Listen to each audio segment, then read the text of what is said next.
Fantasy is a really popular genre, and followers of my blog or my videos will probably have gathered it's one of my favourites. In today's video, I'm going to be sharing 4 series that I'm looking to start in 2026.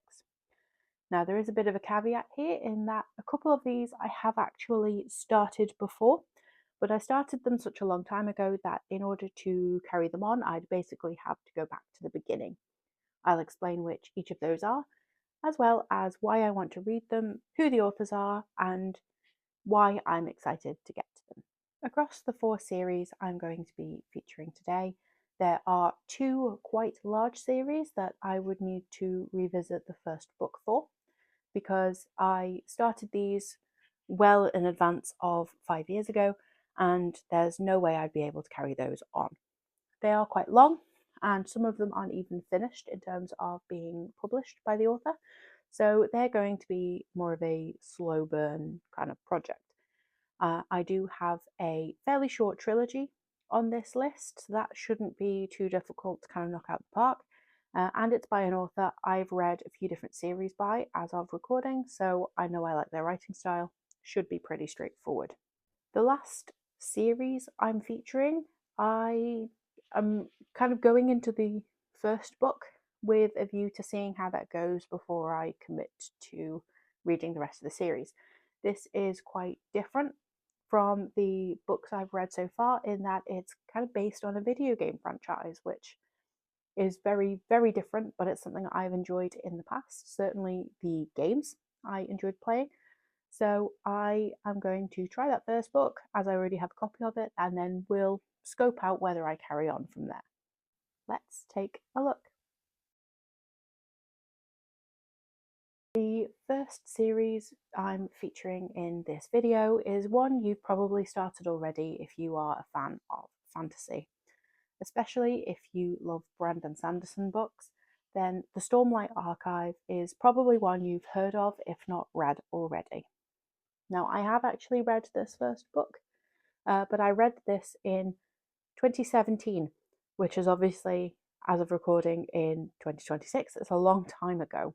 And whilst I probably could carry on the series, I certainly wouldn't get the benefit of being up to date on kind of the details and the nuances of the first book. So I think it would be remiss of me to carry on with the series having kind of not touched on that first book for such a long time. Now, I really loved the kind of magic style in this book. That's one of the things that does stick out to me as something I remember.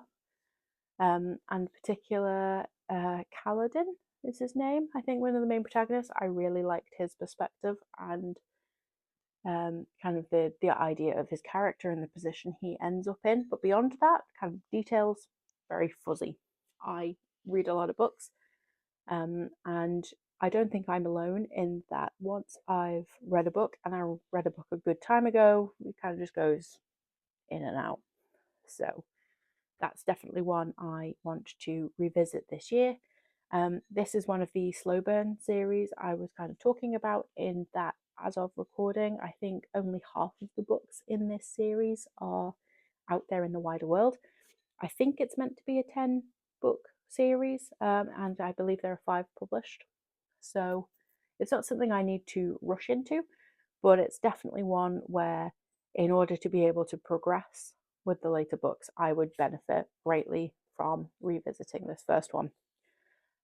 If I recall, I did actually start the second book of this series as well, but I was trying to read it at a time where bigger, chunkier reads wasn't really suiting my reading style. So there wasn't anything wrong with the book. I really enjoy Brandon Sanderson as an author and all of his books. I don't think I've read a dud so far.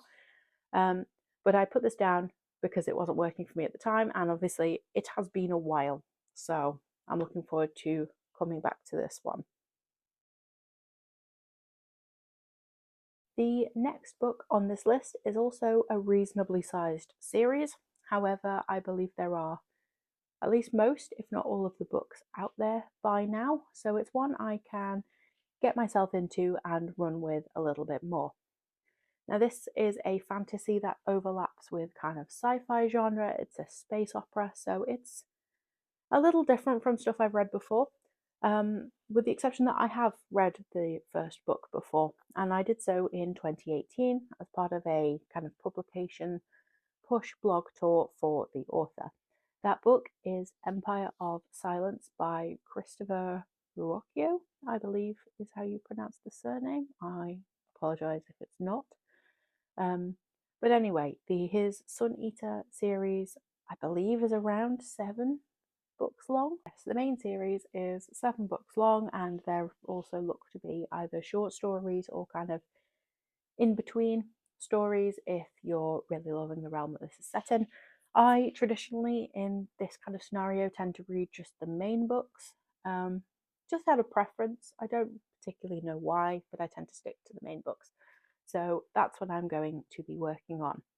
Now, because it's been such a long time since I read this first installment, and if what I remember is true, it's quite a chunky installment like Brandon Sanderson's The Way of Kings. So it's definitely going to be one I need to revisit in order to appreciate the finer details. The good news is, though, because I have read this before and I did really enjoy this first book, I know it's going to be something I can get into pretty easily. If you are a fan of the likes of Patrick Rothfuss's The Name of the Wind in terms of writing style, where we are initially set with a protagonist who is retelling their story, warts and all, acknowledging their flaws, that kind of thing, sort of in full knowledge of how things pan out, but kind of drip feeding it, then this should work for you as well. I've also recently enjoyed this reading style in J. Kristoff's Empire of the Vampire series. Still have that last book to finish. But it's a style that really works for me, so knowing I'm going back to something familiar is always going to be a win. And obviously, I then have another 6 books to explore that are already out there and published, so it's going to be a series that I can quite easily dip in and out of. With it being so big and so chunky, it's going to be something I need to keep up with, because otherwise I'll end up back in a position I'm in now where I have already technically started it, but I don't understand or appreciate enough the detail that I then have to revisit again. Like, it's not the most efficient way of doing things. And in the last year or so, when I've been making a real push to finishing series as opposed to starting them, I have really benefited from keeping up with series and, making an effort to continue the next book not long after starting, so I'm up to date on the detail and these things don't get lost in the time between picking them up.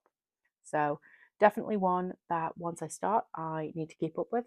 But I am looking forward to this kind of blend of sci-fi and fantasy and really enjoying something a little bit different. And obviously, being a chunky series, that's always going to appeal to my reading taste. Next on the list is my reasonably short trilogy that I have to feature in this video, and it features an author I have already mentioned somewhat in this video. If you're familiar, J. Kristoff has written quite a few different series and trilogies in his time, and one of the ones I have not yet started, but I own the first copy of the first book, is his Lifelike series. Now, this is quite interesting in that it's set in a kind of post-apocalyptic, kind of techie android kind of world, which is very different from the things I have read from him to date. I have read his, what's it called, the Nevernight series, where we're following an assassin. We have read most of the Empire of the Vampire series, which I suppose arguably is a little bit kind of post-apocalyptic, but we obviously have the kind of supernatural and kind of religious elements to the storyline. Lifelike sounds very different. It sounds almost like obviously post-apocalyptic world, but we have this kind of automation scrap heap kind of vibe. So it's working with kind of the resources you have and that sort of thing. So beyond that, I don't really know a whole lot about this series, but J. Kristoff is a pretty safe author for me to pick up at this point. So I'm looking forward to giving Lifelike a try. I think the protagonist also sounds a bit kick-ass, so I'm looking forward to seeing how that plays out.